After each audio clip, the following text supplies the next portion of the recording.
At 42, Pastor Zachery Tims' wife finally speak up. What if the man who preached redemption was the one who needed saving most? At just 42, Pastor Zachery Tims went from leading thousands to dying alone in a New York hotel room, his story shattering the image of perfection the church once worshipped. This isn't just a fall from grace, it's a revelation about the hidden cost of fame and faith.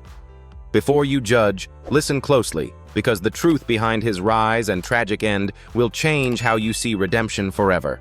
Subscribe to Legends of Black Excellence, and let's uncover the untold story together. The mysterious fall of Pastor Zachery Tims. At 42 years old, Pastor Zachery Tims' story still echoes through churches, documentaries, and late-night conversations among believers who once followed his every word. His sudden death in August 2011 inside a Manhattan hotel room shocked the religious world to its core. How could a man who seemed to embody redemption, who preached with fiery conviction about freedom from sin, be found lifeless under such mysterious circumstances? The question lingers more than a decade later, not merely as a scandal in the headlines, but as a haunting reflection of faith and frailty colliding behind closed doors. Before his name became tied to tragedy, Zachery was admired as one of the most dynamic ministers of his generation. Born in Baltimore in 1969, he rose from a background clouded by crime and addiction to establish one of Florida's fastest-growing congregations, New Destiny Christian Center. Thousands packed his sanctuary each weekend to hear his raw, honest sermons. He was magnetic, authentic, and unashamed of his past, a living emblem of transformation. Yet beneath the thunder of applause, there were quiet tremors of fatigue, temptation, and unspoken wounds that no sermon could heal. The allure of celebrity within modern faith communities had become both his crown and his cross. Television appearances, national conferences, and book tours turned him into a spiritual brand rather than a simple shepherd. Cameras captured the man who smiled, prayed, and shouted hallelujahs, but not the one who returned to empty hotel rooms, struggling to balance divinity and despair. Fame in the ministry world, as many have learned, often comes with a price: isolation disguised as success. In that lonely space, Zachery's private burdens deepened, hidden beneath tailored suits and polished sermons. When news of his passing broke, disbelief swept through congregations across America. The official statements from church leaders urged prayer and restraint, but speculation spread quickly. Whispers of relapsed depression and exhaustion surfaced as the medical examiner delayed conclusions. The narrative shifted from triumph to tragedy almost overnight. Reporters framed it as another fall from grace, but for those who knew his heart, it felt like the end of a long and silent battle. This was not just the downfall of a preacher, it was the unraveling of a man who once carried the hopes of thousands. The mystery surrounding his final hours became symbolic of something far deeper, the hidden weight spiritual figures carry while trying to appear invincible. Behind the megachurch lights and the televised worship there exists a world of relentless expectation. For Zachery, every sermon demanded perfection. Every misstep risked public judgment. The tension between his humanity and the image he was expected to maintain grew unbearable. His story forced many to ask an uncomfortable question.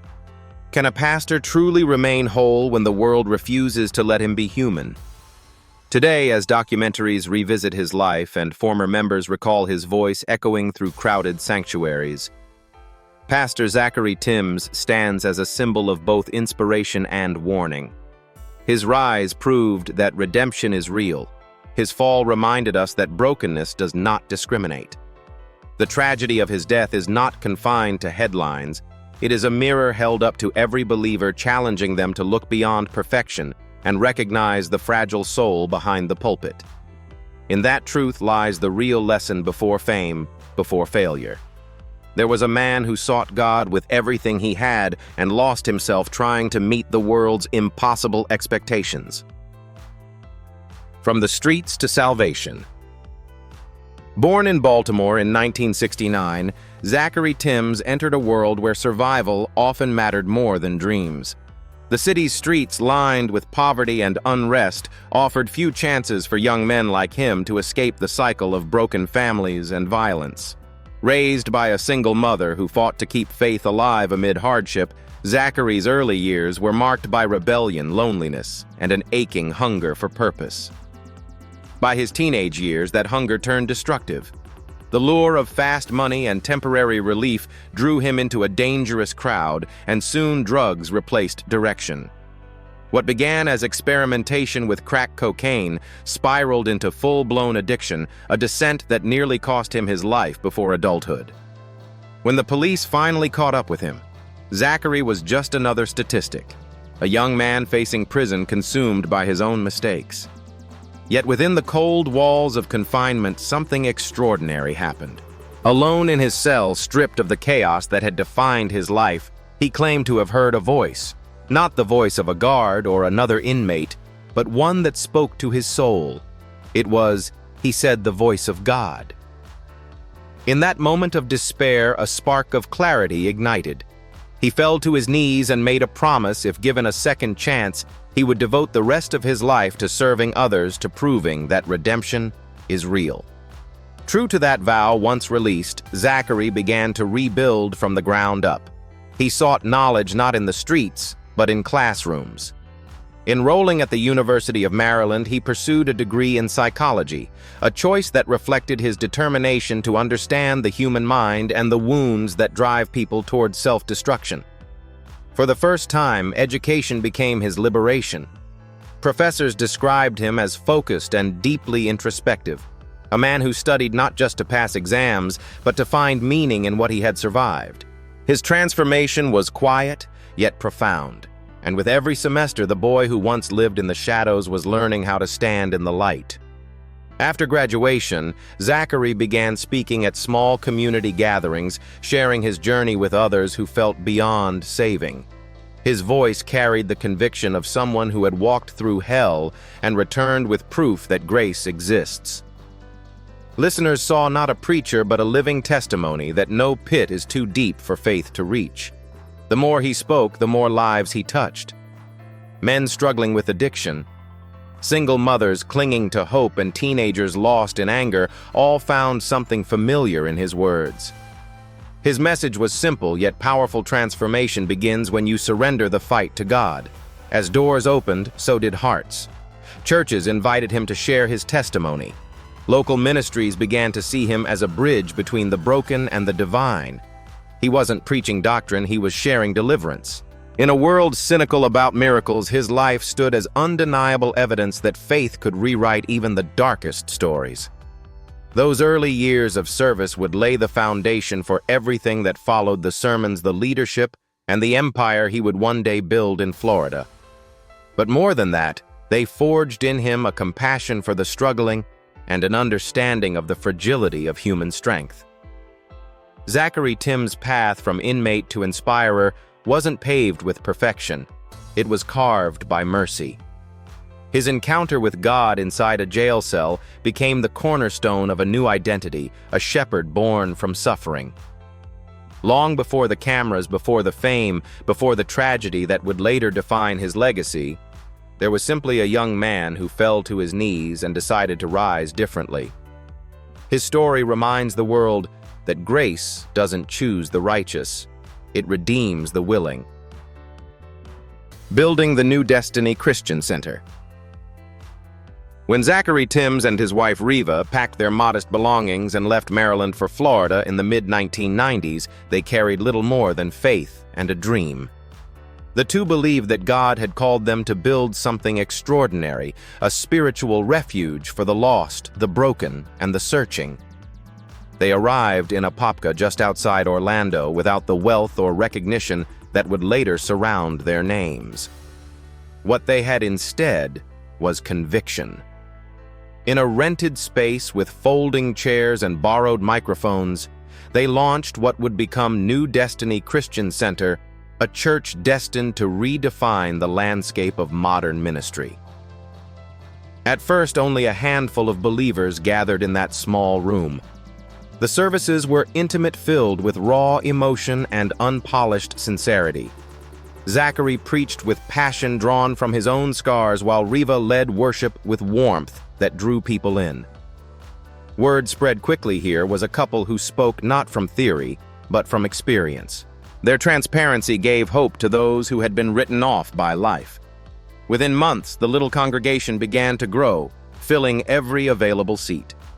People drove for miles just to witness the fire that seemed to burn in that tiny sanctuary. By the early 2000s, New Destiny Christian Center NDCC had transformed from a humble storefront gathering into one of Florida's fastest expanding ministries. The church's message, redemption through real, unfiltered faith, resonated across racial and social lines. Families once fractured found healing there. Former addicts, young professionals, and lifelong believers sat side by side, united by a single truth.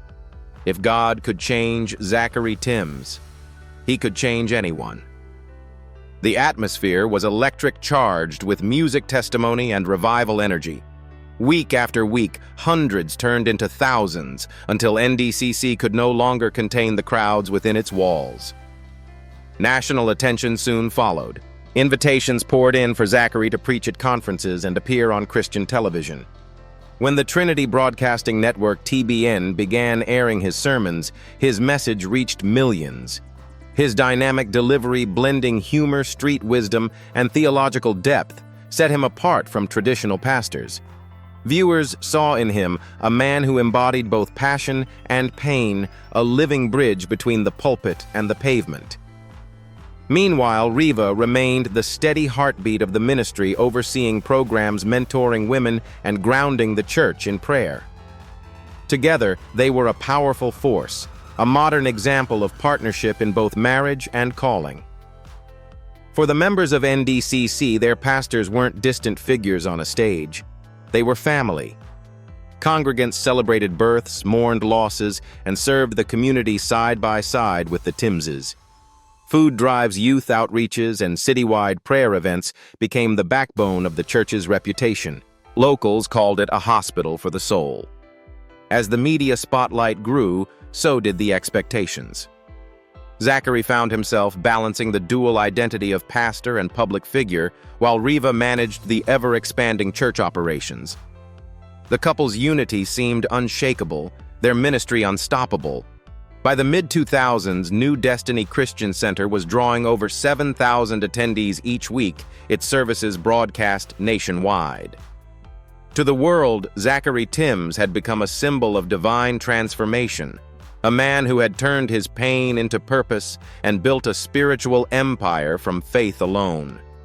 NDCC stood as proof that redemption could create not only personal change, but a movement. For those who filled its pews and lifted their hands each Sunday, it wasn't just a church, it was a destiny fulfilled. And at its center stood two visionaries, Zachery and Riva, whose belief that God could use broken people to build something eternal would inspire countless others across the nation. Fame, pressure, and cracks beneath the surface. Fame arrived for Zachery Tims like a tidal wave, powerful, dazzling, and merciless. Within a few short years, he had gone from a small-town preacher to one of the most recognized voices in American ministry. His sermons were televised nationwide, his church overflowed every Sunday, and his name was whispered among the elite of the Christian broadcasting world.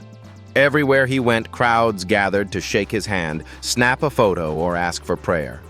The once humbled man who had begun his journey in a modest storefront now found himself standing beneath blinding stage lights, his every word broadcast to millions. But what looked like success from the outside was slowly hollowing him out on the inside. The relentless schedule, the endless expectations, and the constant demand to perform began to erode the quiet strength that had carried him out of darkness years before. Behind the pulpit, Zachery radiated confidence and charisma. Away from it, exhaustion crept in like a shadow. Friends noticed he was rarely still always answering calls, traveling for engagements, or managing the ever-expanding machine of ministry. His phone buzzed at all hours. Staff meetings, interviews, charity events, and financial decisions piled up faster than he could process them. Sleep became optional. Reflection became a luxury. He was, in the words of one close acquaintance, a man running on miracles and momentum. The congregation saw a visionary. His inner circle saw someone quietly unraveling. The more he gave to the world, the less of himself remained. At home, the strain was undeniable. Riva, his wife and partner in the ministry, had stood beside him through every chapter of their climb, but fame has a way of reshaping even the strongest bonds. The couple's once shared purpose was slowly replaced by logistical chaos and emotional distance. As the church grew, so did their separation. Riva managed the pastoral staff, community outreach, and the needs of their children, while Zachery spent weeks on the road. Communication broke down into fragments of scheduling and necessity. What had started as a shared mission became a life of parallel lanes, both moving forward, yet rarely meeting. By 2009, the inevitable happened. Their marriage collapsed under the pressure. The announcement shocked their followers. Congregants who had once admired their unity struggled to understand how two people who preached about restoration could not save their own home. Yet those close to the couple knew the truth behind the sermons, and the smiles, years of unspoken pain, had quietly worn them down. The divorce marked not only the end of a marriage, but the unraveling of Zachery's personal stability. For the first time in years, the man who had counseled others through heartbreak found himself without a compass. In the months that followed, Zachery pressed forward, refusing to show weakness. Publicly, he continued preaching about grace, renewal, and perseverance. Privately, he withdrew. Friends described mood swings, bouts of silence, and flashes of anger followed by guilt. He seemed lost between two worlds, the spiritual giant everyone adored, and the fragile man he no longer recognized. The ministry machine continued to operate, but its leader was fraying. His faith was no longer the fire that once sustained him. It was now a flicker he struggled to keep alive. Those who knew him best would later say that Zachery Tims was not defeated by sin or scandal, but by exhaustion, a fatigue of the soul that no amount of applause could fix. He had poured himself into building a legacy and lost the balance that once grounded him. By the time the cameras turned off and the lights dimmed, he was a man fighting invisible battles, carrying the weight of expectations too heavy for one heart to bear. His fall did not come suddenly. It came quietly through years of pressure disguised as purpose. The tragic death in a New York hotel.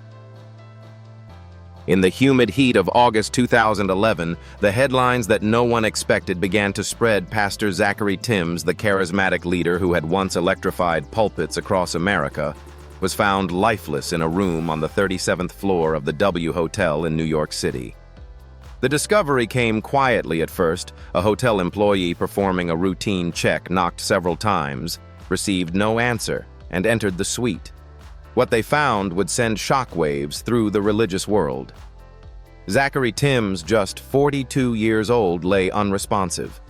The man who once preached that God could redeem anyone had become the subject of a tragic mystery that faith alone could not easily explain. Police arrived swiftly, sealing the area and beginning their investigation. Within hours, reports surfaced that a small envelope containing a white powdery substance had been found near the body. Detectives did not immediately confirm its nature, but speculation ignited like wildfire. News outlets swarmed the story, blurring the line between truth and rumor. To the public, it was unthinkable. How could the same preacher who spoke so passionately about victory over addiction possibly be connected to drugs again?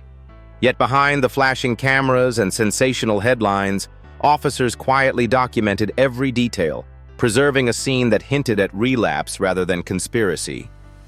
When the medical examiner's office later performed an autopsy, the initial findings were inconclusive, leaving the public in anxious suspense. For weeks, there was silence from officials, and from New Destiny Christian Center, the ministry Zachery had built from nothing. Members gathered in prayer circles, refusing to believe what the world was saying. Then, months later, the toxicology report was released. The verdict was devastating death caused by acute intoxication from the combined effects of cocaine and heroin. There was no foul play, no elaborate plot, only a tragic end to a long and private battle. The revelation broke hearts across the congregation. The man who had taught thousands about deliverance had lost his own fight against the demons he once overcame. While media commentators debated the implications, one voice rose above the chaos: Zachery Tims, his former wife and co-founder of New Destiny. She stepped before microphones not as a grieving ex-spouse seeking pity, but as a woman of faith standing firm in crisis. Her statement was brief, yet profound. God is still in control. Those 5 words silenced speculation for a moment and reminded everyone of the grace that had once defined their ministry. Her calm demeanor in the midst of tragedy became a refuge for followers who didn't know how to process the loss.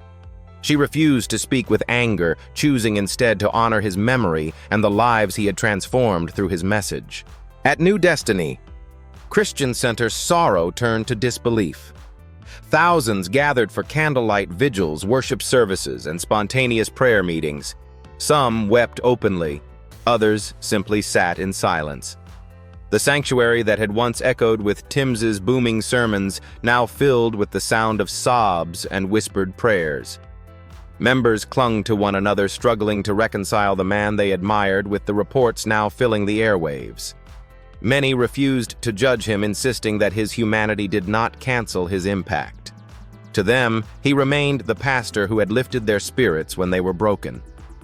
As his body was laid to rest in Orlando, the line between grief and gratitude blurred.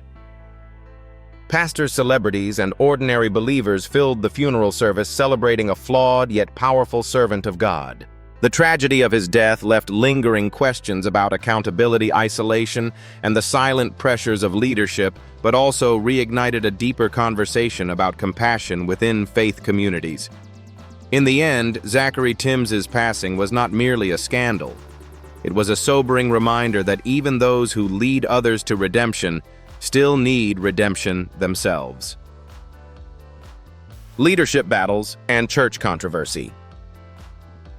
In the months following Pastor Zachery Tims's untimely passing, New Destiny Christian Center (NDCC) stood at a crossroads. The sanctuary that once pulsed with energy now felt suspended in uncertainty. Thousands of members who had built their faith under Zachery's guidance gathered each week not only to worship, but to grieve. Yet beneath the hymns and hallelujahs, one question hung heavy in the air: who would carry his mantle? For many, the answer seemed obvious. Zachery Tims, his former wife and co-founder of the ministry, had been there since the first prayer meeting. To the congregation, she was not only the mother of Zachery's children, but also a spiritual partner who understood the vision from its foundation. Her return, they believed, would restore stability and preserve his legacy.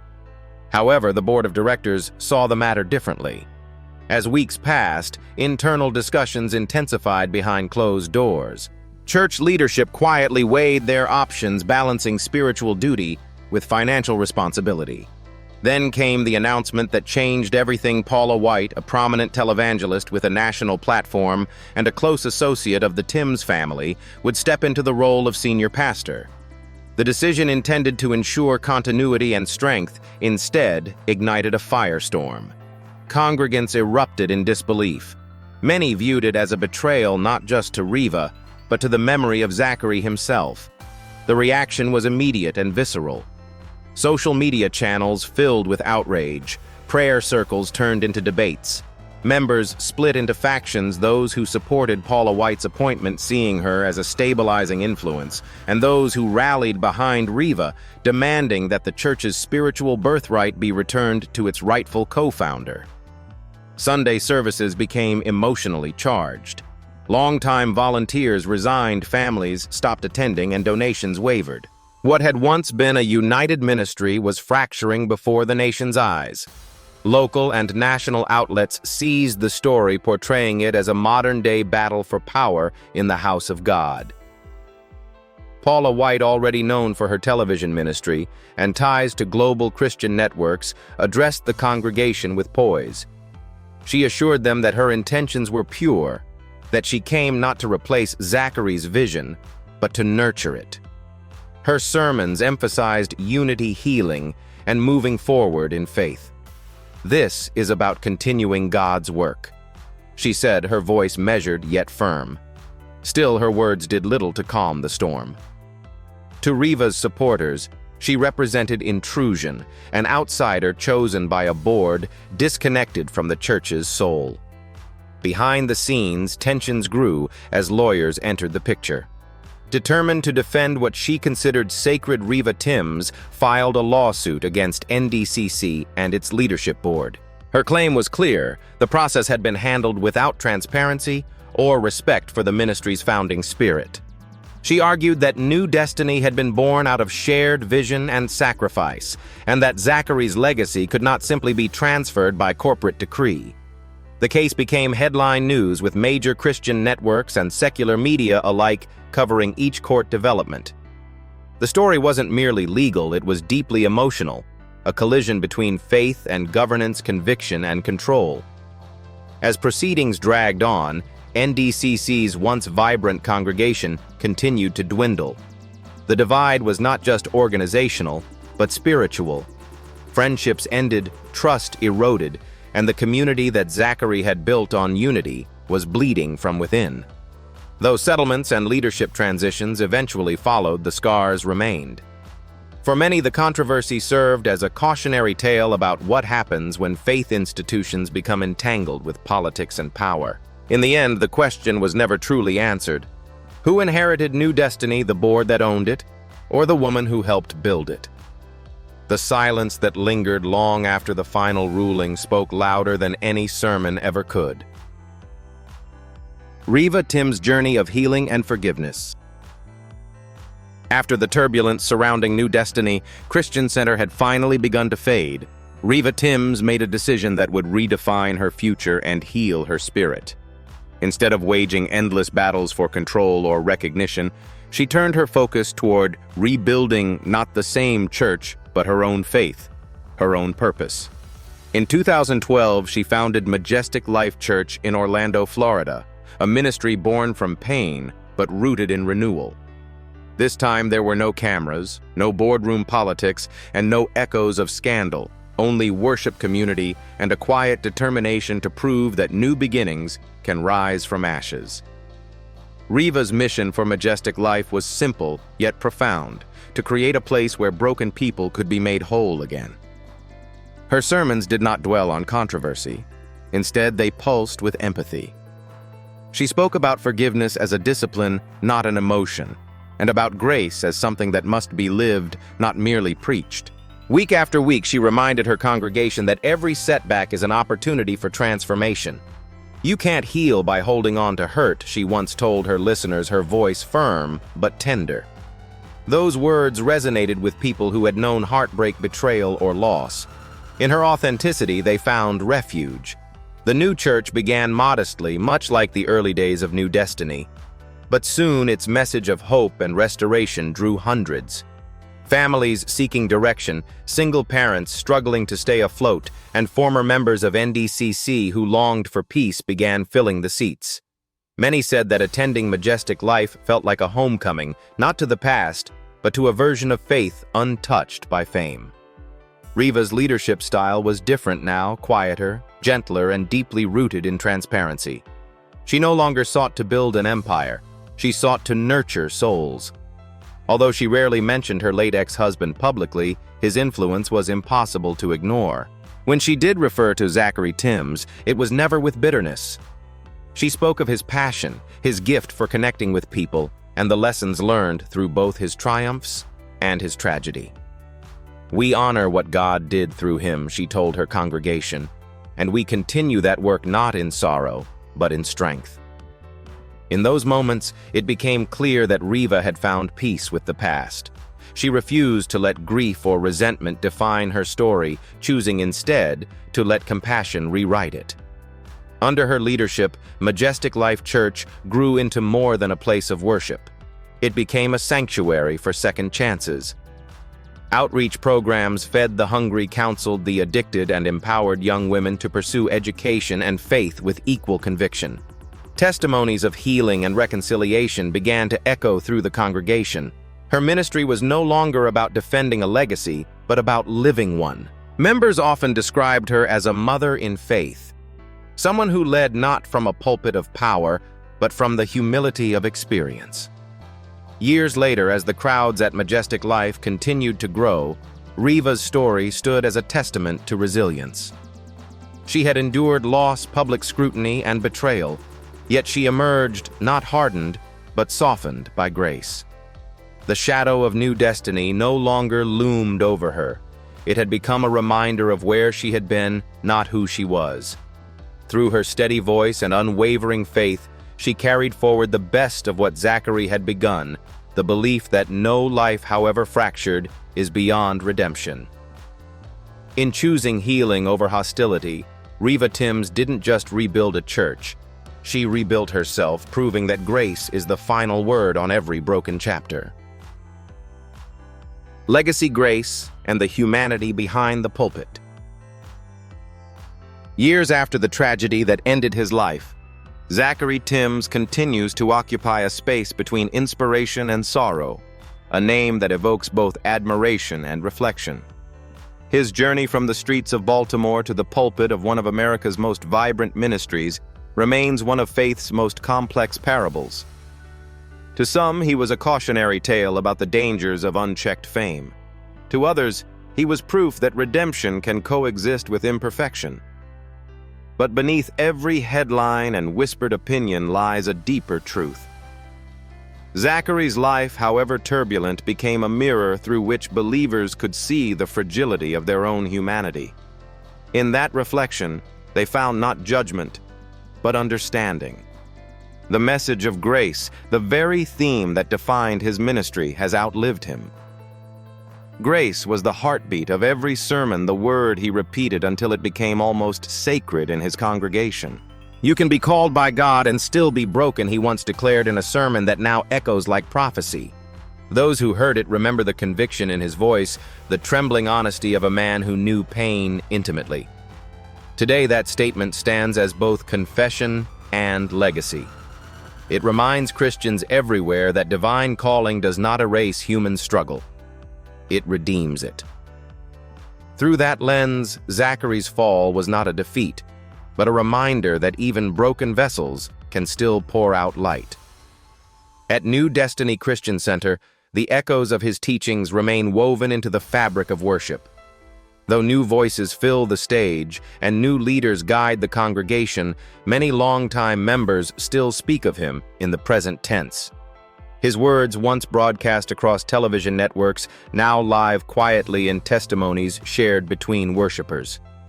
They recall how his sermons pushed them to forgive themselves, to rise again after failure, and to believe that God's love was stronger than shame. Even in absence, his influence persists, not as the image of a flawless leader, but as the memory of a man who dared to show his cracks. Meanwhile, across town, Riva Tims continues to breathe new life into that same message through Majestic Life Church. Her ministry has become a living continuation of the lessons they once shared. While she never tries to rewrite history, she reframes it with grace. In her voice, the story of Zachery Tims becomes more than a tragedy. It becomes a testimony of how grace rebuilds what pain destroys. Congregants who once followed both now see her as the guardian of that spiritual legacy, carrying forward not his fame, but his faith. She teaches that grace is not a free pass, but a path, a process of forgiving, healing, and learning to love beyond judgment. For the believers who gather in both churches, the story of Zachery Tims has become more than a chapter in religious history. It has become a reminder that leaders like their followers need mercy. The spotlight may glorify their gifts, but it can also expose their wounds. Faith communities across America have begun to echo the same sentiment his life revealed. Pastors are not immune to despair, and they too require compassion, rest, and honest accountability. His journey redefined what strength looks like. It is not the absence of weakness, but the courage to face it with humility. As the narrator concludes this reflection, the weight of Zachery's story settles into something greater than grief. It becomes wisdom. His life and Riva's resilience form two halves of a larger truth that grace is not about avoiding failure, but rising after it. For every believer, for every leader standing under the pressure of perfection, his final words still ring with power. You can be called by God and still be broken. Those words are not resignation, they are revelation. And in them lies the essence of faith itself, that even in brokenness there is purpose, and through grace there is always redemption. Zachery Tims' story refuses to fade. It challenges what we believe about faith, failure, and forgiveness. His life proves that greatness and brokenness can coexist, that divine purpose doesn't erase human pain. Riva Tims carries that message forward, turning loss into legacy, reminding us that grace still redeems. Yet the question lingers, should pastors be held to higher standards, or should they be granted the same mercy they preach? At Legends of Black Excellence, we leave that for you to decide, because every legacy, even the fallen ones, still shapes what we believe about redemption.